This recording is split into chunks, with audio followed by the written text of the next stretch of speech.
Yo, man, what it is and what it ain't, man. It's your boy BL Ratchet, man, back again, man. We are Florida Podcast, man. I told you, man, we gonna bring the biggest and the best out, man, every time, man. Listen, today we in Hollywood, Florida. Y'all talking about Hollywood, Florida. Yeah, it's in Hollywood, Florida, man. This shit going on in Hollywood, Florida. But listen, though, man, I got a special guest with me today, though. Hello, I go by Lostboy. I'm from Pensacola, Florida. Drove all the way down here, so excited to do some shows down here and get hyped for Cinco de Mayo weekend. Okay, then, my boy say turn up for Cinco de Mayo weekend. So you say you from Pensacola. I ain't gonna lie, bro. You probably like the second person I might have had on my podcast from Pensacola. Yeah, man. It's kind of like it's really not on the map that much, but it's starting to get more on the map. Like I feel like a lot of really good artists come out of Pensacola, but nobody really knows too much about Pensacola.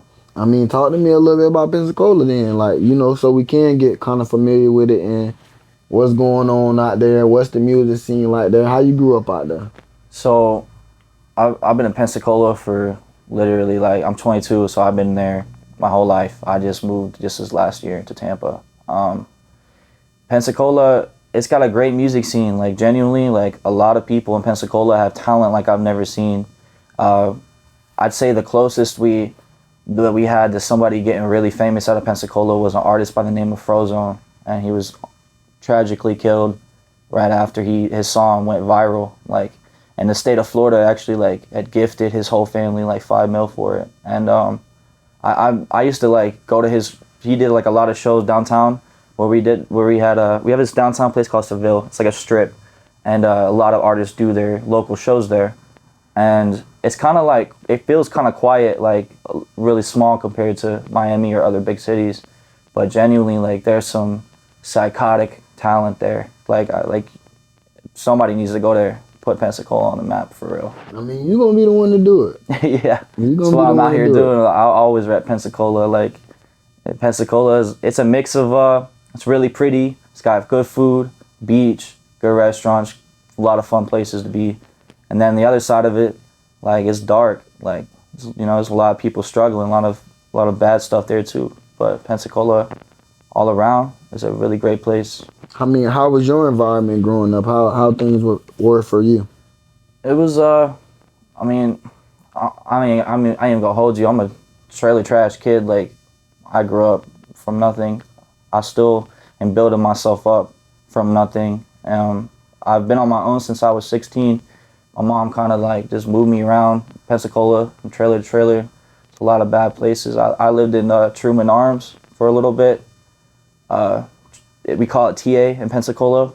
And TA is by far the worst place in Pensacola to be.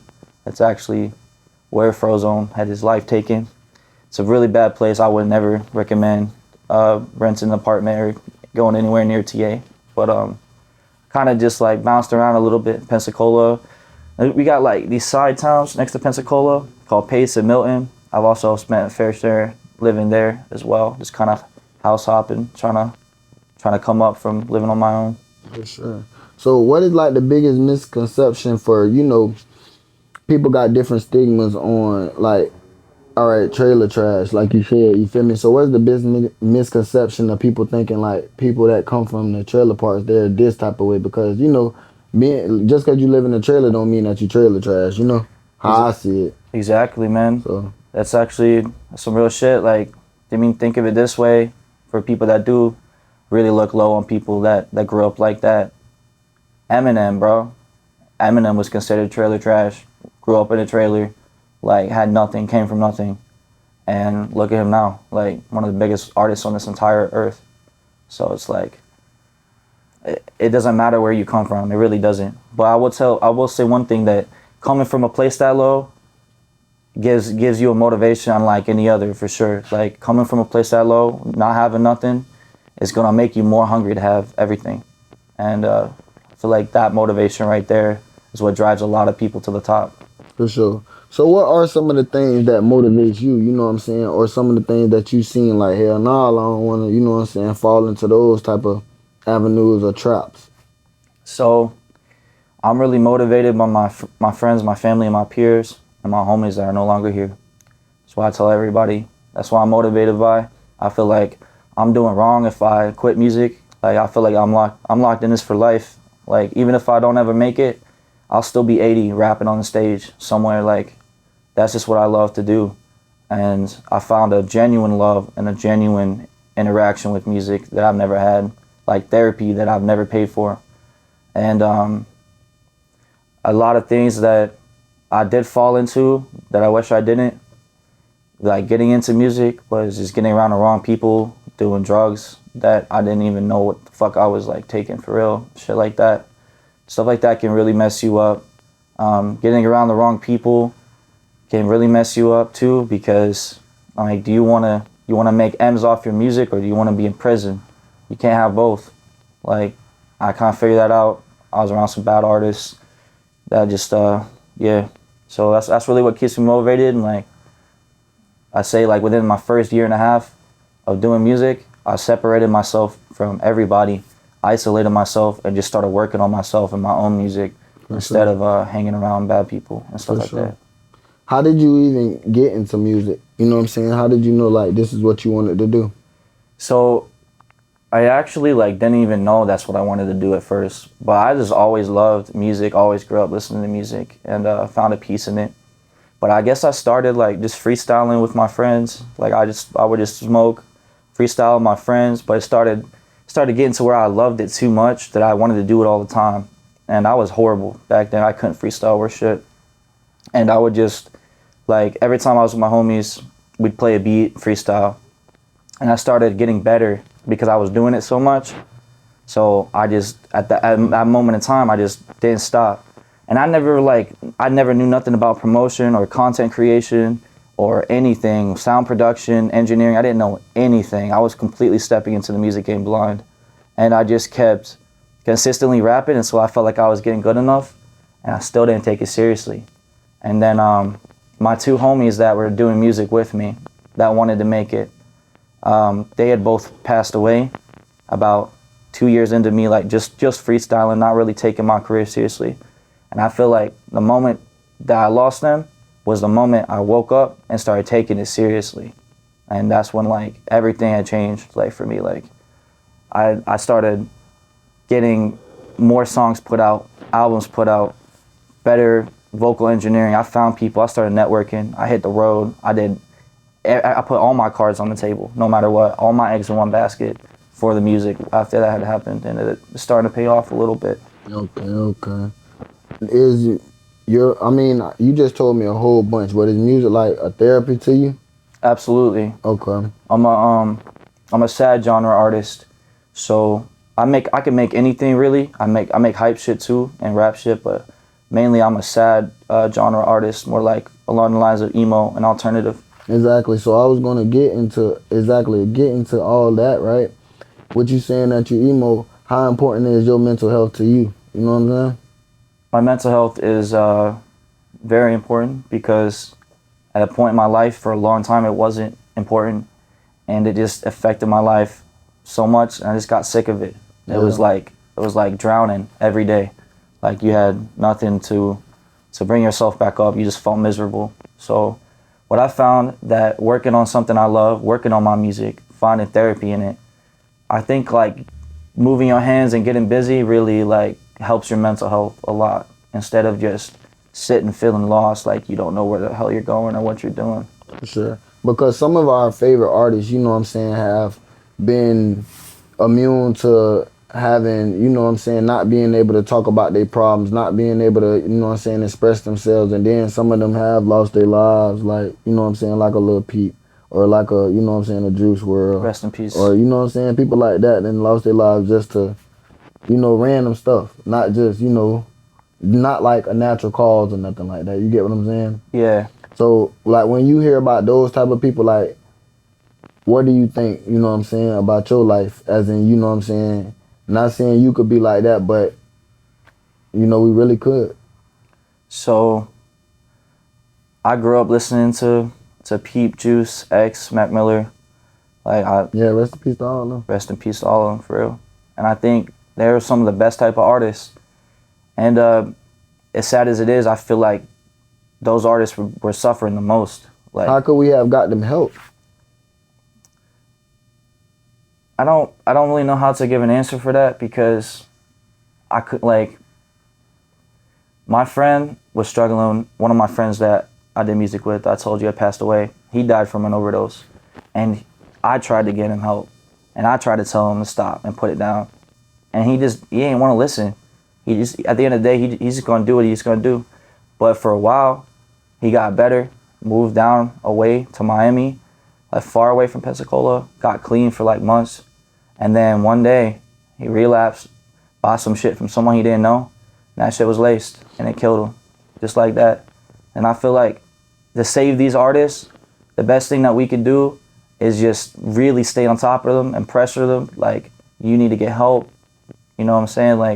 Like try to get the reality of taking the things that they're taking into their head. But at the end of the day, don't blame yourself if something happens, because there's nothing that you really can do. Everyone's got their own life, and they're gonna make their own choices. No, for sure. But who is not someone who, well, who is someone that basically, you know what I'm saying, is in your corner for you? I got a couple people in my corner. I've been networking for a while, so I've been able to kind of create a spider web. But I'd say my dog Mikey Polo and my dog Stafford Beats. Okay. Mikey, So you can vent to them and everything, like, if you need to talk, you know what I'm saying, they there for you. oh yeah, and Okay. my closer friends too, like my boy Vinny and my wife. Like, I got a lot of good people around me. I say that venting helps a lot. Like, people think that they just need to bottle up their shit and not talk about it, but at the end of the day, that's what really kills people. Like, that's probably what really killed Juice. You know, like, he had problems and he ain't want to tell nobody what was really going on. Nobody knows what was going on with bro. But it's just like, I feel like talking about it, like, that's the right thing to do. That's something that you should do, and that's what at the end of the day will help your mental health. For sure. Do you got a kid? I do. I have one daughter. Okay. I mean, if she was going through a situation or a problem, you know what I'm saying, or feeling like how you feeling like, or used to be feeling like, you know what I'm saying, how would you kind of help her through the problem? I feel like I'd plan a couple days or something, like take her on a vacation, go do something fun, and just kind of like talk to her about my own past experiences and what I've dealt with, and maybe like just tell her the dangers of things, and that if she is going to do something, because like I said, you can't really make someone not do something. If she is going to like take drugs and stuff, to at least do it, you know, safe, like drug testing kits, or just like stick with the naturals, like just stick with weed, or, you know what I'm saying, don't buy from people you don't trust, and always have a drug testing kit so you know that you're not finna die because you made one mistake. For sure. So what you been working on musically though, man? What's next for you? So I've been dropping a lot of singles back to back. My sound has gotten so crazy this past year. Like, my music a year ago to now, my sound has just gone through the roof. I've been working with better vocal engineers that have just helped me find my sound. I've been making more like soft rock, emo, or like real sad MGK songs or stuff like that, but it's been working out good. Future's looking bright. I go to these events called Underground Retreats, and I spend a week with about 80 of my friends that fly out from all over the world. We spend a whole week making music, and every time I go to one of those, my craft improves. So I'd say I'm close to working on a really big project, maybe an album from these events. What's the name, the title? So I'm about to drop an album in a few months called Golden Clouds. And Golden Clouds basically just signifies that you're on the right path, that that's everything that you're meant to do. So for my debut album, that's kind of my way to like put a stamp on it, like in manifesting wise. Okay. And speaking on the manifestation, bro, what's one of the investments that you would, you know what I'm saying, invest into if you was to reach the peaks and the mountains that you want to with your career? With manifestation? Like, what's one of the, you know what I'm saying, investments that you would invest into, or something that you would invest into? A Bible. Oh, He'll buy a wild God, bobble. man, swear. I mean, if you get $1 million, you can buy 1,000,000 bobbles. Yeah, that's true. But I mean, like, I feel like investing in like just your own faith, or like just talking to God through manifesting. Like manifesting is really just prayer, like praying for what you want and wanting it so bad that it comes to you. And I feel like if you want millions off your music, what I've been doing, I've been praying for years, and everything I've prayed for so far has came my way. And I didn't used to believe in that shit. So I would say like, yeah, just pray. Like pray, work hard. You can't just pray and sit there and do nothing. You gotta pray and work hard and take steps to go in that direction. And you do that, and you will get what you ask for. For sure. So I got a couple more questions before we get off it, bro. Who your favorite artist? Trippie Redd, for sure. Trippie Redd. What's on your playlist? I have so many artists on my playlist. To be real, my favorite artist is X, but he's gone, so I'm gonna say Trippie. Like, You listen to Jelly Roll? oh yeah, for sure. Jelly Roll's real fire, man. Okay.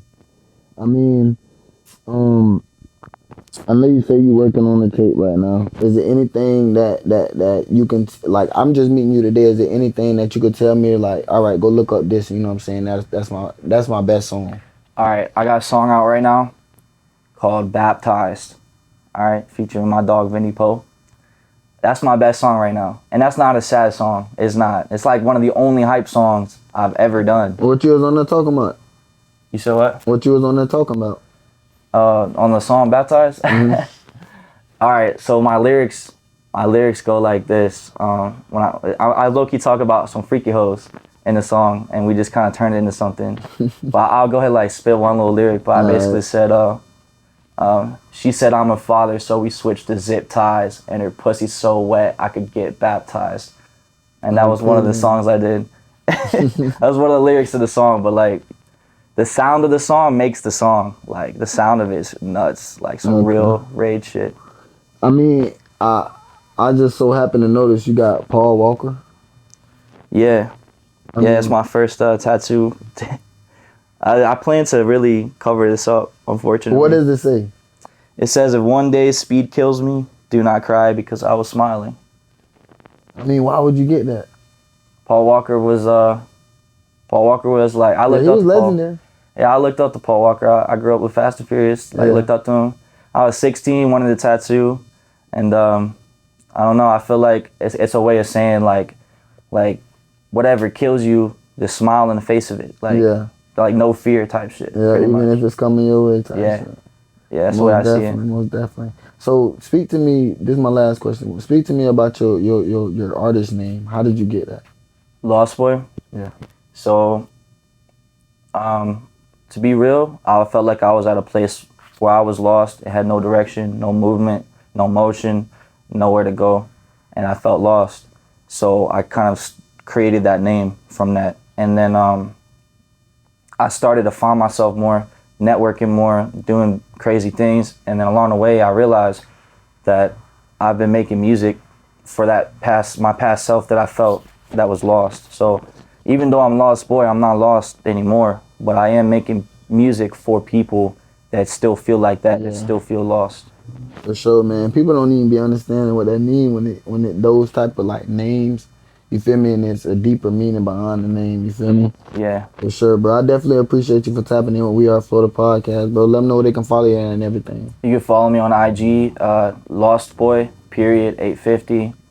And also follow UGR, Underground Retreats. Pensacola is 852? Yeah, 850. Oh, damn. I didn't know that. That shit stretched far. Yeah. From Tallahassee to over there? Yeah, that stretched far. But appreciate you, bro. Absolutely, man. We Are Florida, tapping in and tapping out. Let's ride. Peace.